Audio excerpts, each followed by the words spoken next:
136 BSF battalion पक्षर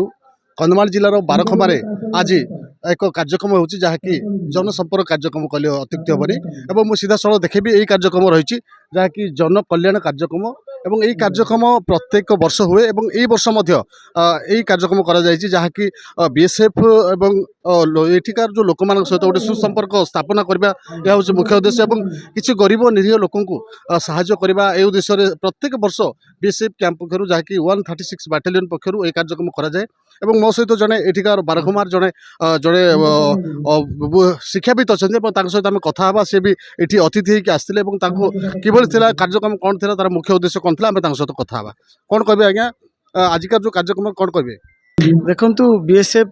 136 battalion तरफ एक जन कल्याण कार्यक्रम बारखमा बीएसएफ कैंप रे आयोजन होती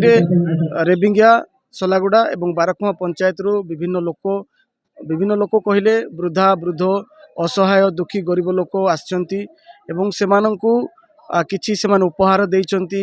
यथा ब्लैंकेट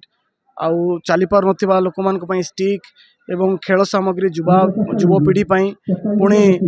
विभिन्न प्रकार सरंजाम रोसई सरंजाम ये सब देइचंती गरीब दुखी लोक मान को आउ वास्तव में मु बहुत धन्यवाद बीएसएफ कैंप को एवं ऑर्गेनाइज करथिबा सार मान को जेहेतु गोटे बढ़िया जनहितकारी कार्यक्रम से माने ऑर्गेनाइज करिसंती जहाँकि लोक मानकर मध्य एवं बीएसएफ मध्य जो गोटे संजोग हो पारिबो से विषय चिंता कर से माने बहुत बढ़िया प्रोग्राम गोटे करिसंती शुणुते जो बीएसएफ ये जो रही जो मैंने कार्यरत बीएसएफ अच्छे से अंचल सुरक्षा देवा सहित लोकों सहित से सुसंपर्क स्थापना करने जो कार्यक्रम कर सीधा सड़क भाव में सहयोगी कहि कि भाव में देखेबी से विभिन्न सामग्री जहाँकि घरे उपकरण सामग्री जहाँ हूँ जनहित जन कल्याण कार्यक्रम एवं यहाँ ग्राम पंचायत बारखमार जहाँकि बालीगुड़ा कंधमाल जिलार बालीगुड़ा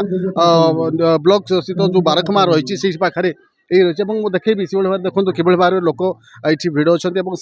आसुँच किसी गरीब निरीह लोक विभिन्न घरे सामग्री बंटन कर अनेक समय देशर एवं राज्य अंचल सुरक्षा सहित विभिन्न कार्यक्रम कर जहाँकि बर्तमान बेस चर्चा रही एभली कार्यक्रम जो अंचल भूरी भूरी प्रशंसा कर बीएसएफ